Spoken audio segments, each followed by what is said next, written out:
Journal universitaire est la seule adresse qui vous donne toutes les informations en milieu universitaire en République démocratique du Congo. Mesdames et messieurs, bienvenue à cette grande édition.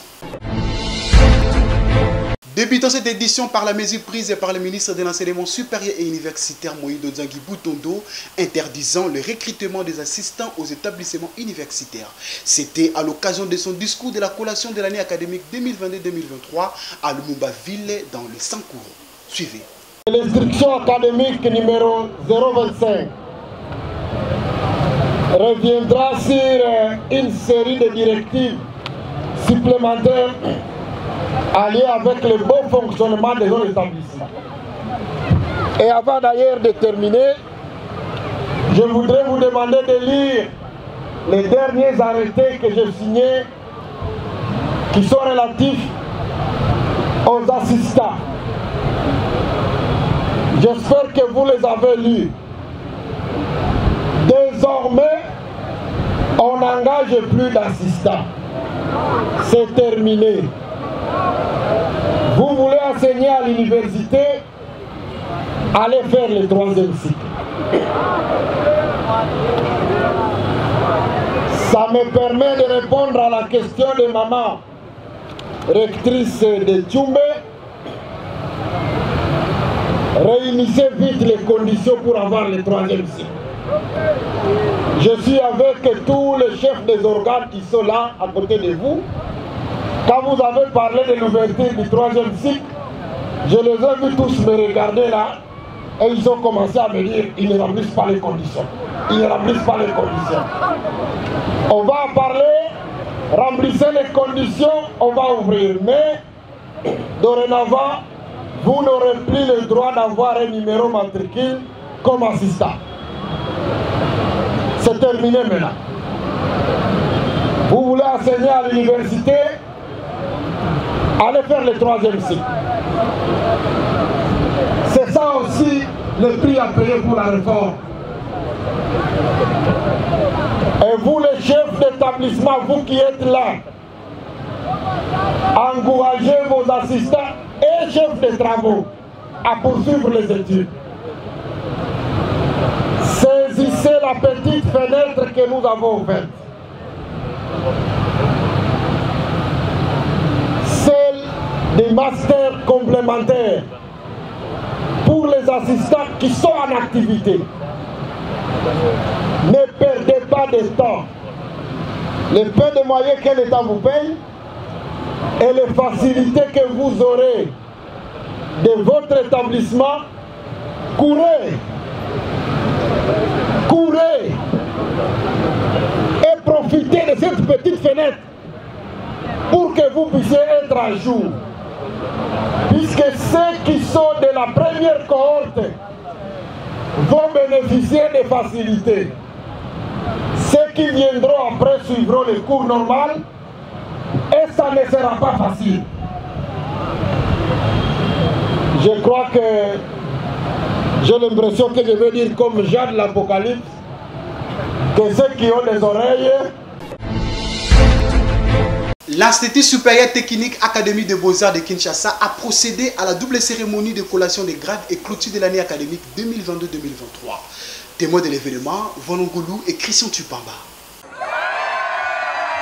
285 créateurs d'emplois ont été lancés ce mercredi 11 octobre 2023 sur le marché, afin de rendre de loyaux services à la communauté. Lors de la cérémonie de collation des grades académiques que l'Institut supérieur technique Académie des Beaux-Arts de Kinshasa a organisé, les lauréats ont vivement remercié leur mère nourricière ainsi que leurs parents en ces termes. Nos félicitations les plus profondes au directeur général, le professeur Kalama Akoulès Henri, ainsi qu'à tous ses collaborateurs. C'est avec une grande joie que nous témoignons notre gratitude à tous nos parents.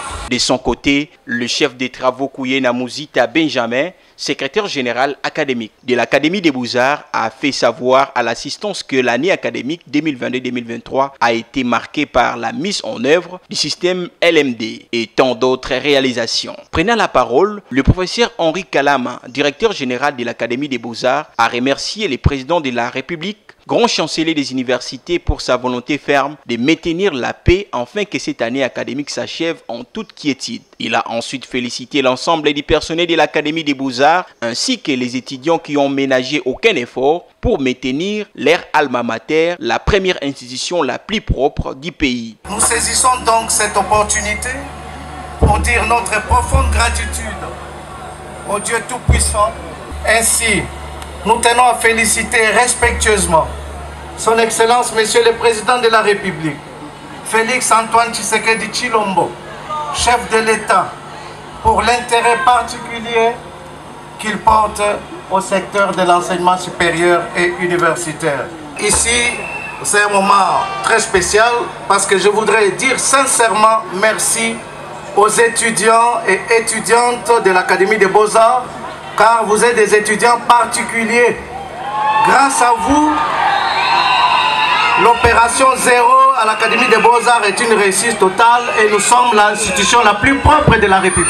Tour à tour, les différents chefs de département ont proclamé les résultats de lauréats en premier et deuxième cycle de cette institution et le directeur général a procédé à la collation des grades académiques. Les lauréats ont reçu leur diplôme entériné pour marquer la fin de leur cursus académique. Désormais, cette cérémonie marque la fin de l'année académique 2022-2023 à l'Académie des Beaux-Arts de Kinshasa, à la grande satisfaction des lauréats.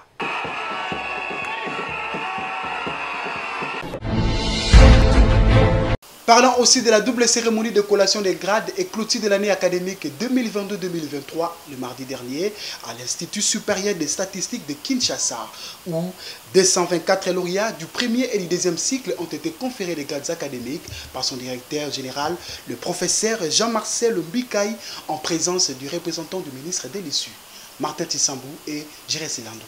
Professeur Jean-Marcel Mbikaï, directeur général de l'Institut supérieur des statistiques de Kinshasa, conférant aux candidats précités les grades des gradués. Ces candidats ont la jouissance de tous les droits attachés aux grades académiques obtenus conformément à l'ordonnance loi dont référence ci-haut. 224 a été le nombre total des lauréats du premier et deuxième cycle que l'Institut supérieur des statistiques de Kinshasa, ISESKIN, a conféré le grade académique le mardi dernier par l'entremise de son directeur général, le professeur Jean-Marcel Mbikaï Mpagna. Bien avant, le professeur Jean-Marcel Mbikaï, directeur général de l'ISESKIN, a présenté d'une manière brève la politique générale de son établissement qui a opéré plusieurs réalisations sur le plan scientifique qu'administratif. Pour cette nouvelle année académique, des nouvelles filières seront organisées pour les enseignements en gestion des entreprises et organisation du travail, tels que sécurité, hygiène et environnement pour pérenniser une bonne formation à l'ISESKIN. Les étudiants sont très respectueux et que nos enseignants sont patients, les agents sont patients. C'est un peu cette particularité-là. Je ne peux pas parler en termes de matériel, mais je parle plutôt en termes des hommes. Nous sommes à la deuxième année de LMD. Ok? Enseigner autrement, pratiquer autrement, penser autrement. En tout cas, nous respectons à la loupe. Parce que maintenant, nous sommes à la phase de l'évaluation de tout ce que nous faisons. Après la présentation générale du rapport académique faite par le secrétaire général académique de cette institution universitaire et les mots du représentant du ministre de l'enseignement supérieur et universitaire Moïndo Nzangi, l'heure était à la proclamation des résultats des lauréats par le chef de section. Il s'y est de noter que cette cérémonie s'est clôturée dans une ambiance festive.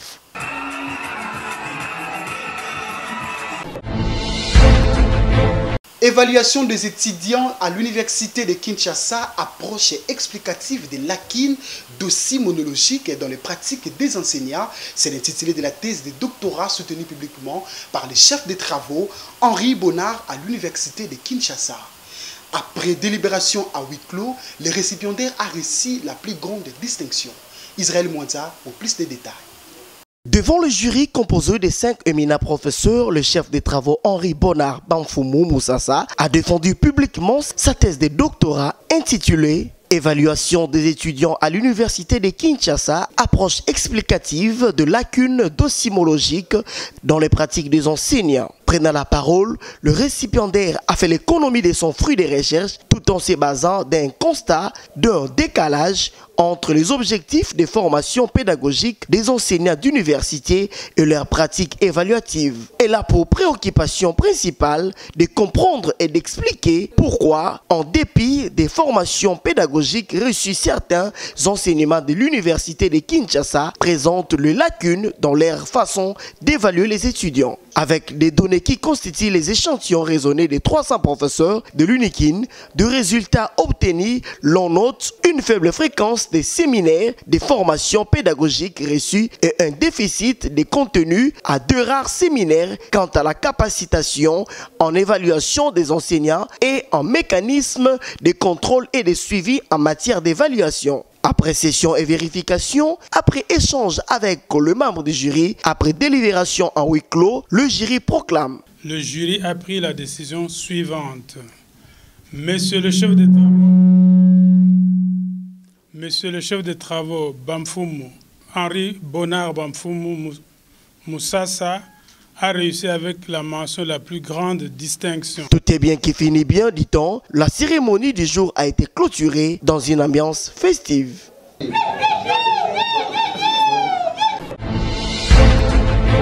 Rentrons à l'UNIKIN pour parler de la conférence débat axée sur le thème influence et leadership, comment y parvenir, une initiative du cercle des étudiants en économie monétaire de la faculté des sciences économiques et de gestion de cet établissement de l'enseignement supérieur et universitaire. Néné Wambenga signe ses reportages. Voué à chercher des solutions ou à réfléchir sur les questions économiques, le Cercle des étudiants en économie monétaire a initié cette conférence au sein de la faculté des sciences économiques et de gestion de l'université de Kinshasa afin de cogiter avec les étudiants de la dite faculté sur l'influence, leadership, comment y parvenir, un thème du jour qui a suscité beaucoup d'émulation entre l'assistance et les orateurs, ce qui est un objectif atteint pour le président du Cercle des étudiants en économie monétaire. C'est un sujet très capital pour orienter nos jeunes leaders qui se trouvent dans la faculté parce que la formation continue à l'université, on ne peut pas laisser nos amis leaders de l'université comme ça, c'est quand nous avons fait appel à nos panélistes du jour. Pour Priscille Ngoïkabedi et Caroline Pindinora, la connaissance ne s'arrête pas seulement à l'université, il y a lieu d'élargir son champ à travers des moteurs de recherche ou les réseaux sociaux. Poursuivant ces dernières, souligne que le pays peut aussi se construire avec la main-d'œuvre locale via la formation professionnelle. Ce que vous pouvez retenir et ce qui est de ces capitales, c'est que le leadership fait avancer les choses, mais il faudrait que celui qui est leader puisse se découvrir avant qu'il est leader, ou celui qui veut devenir leader, il puisse se former et réunir les conditions pour devenir leader afin de faire avancer les choses. Les jeunes filles doivent comprendre que le pays ne va pas se construire seulement avec les hommes. On a besoin de la main-d'œuvre féminine aussi. Donc elles doivent se lever, prendre conscience de leurs valeurs, prendre confiance en elles pour pouvoir justement affronter la vie. Et elles doivent comprendre aussi que devenir leader ou devenir influente ou devenir grande dans ce pays demande des sacrifices. Donc il faudrait vraiment qu'elle arrive à faire la part de choses entre ce qu'elle veut et ce que l'environnement lui demande d'être. Notons que l'on peut devenir leader et influenceur si seulement si l'on a la connaissance et la maîtrise d'un métier. Transmis ou imposé. C'est par ici que nous terminons complètement cette grande édition du journal, mesdames et messieurs. Si vous avez coté des bons points, dites un grand merci à Cosma Longue qui était derrière la caméra, assisté par Christian Moukonkole et Divine Ifaka, une réalisation de Dr Lema, toujours sous la coordination d'André Mouchongo Machara. Mesdames et messieurs, quant à moi, je vous dis au revoir et bonne suite des programmes.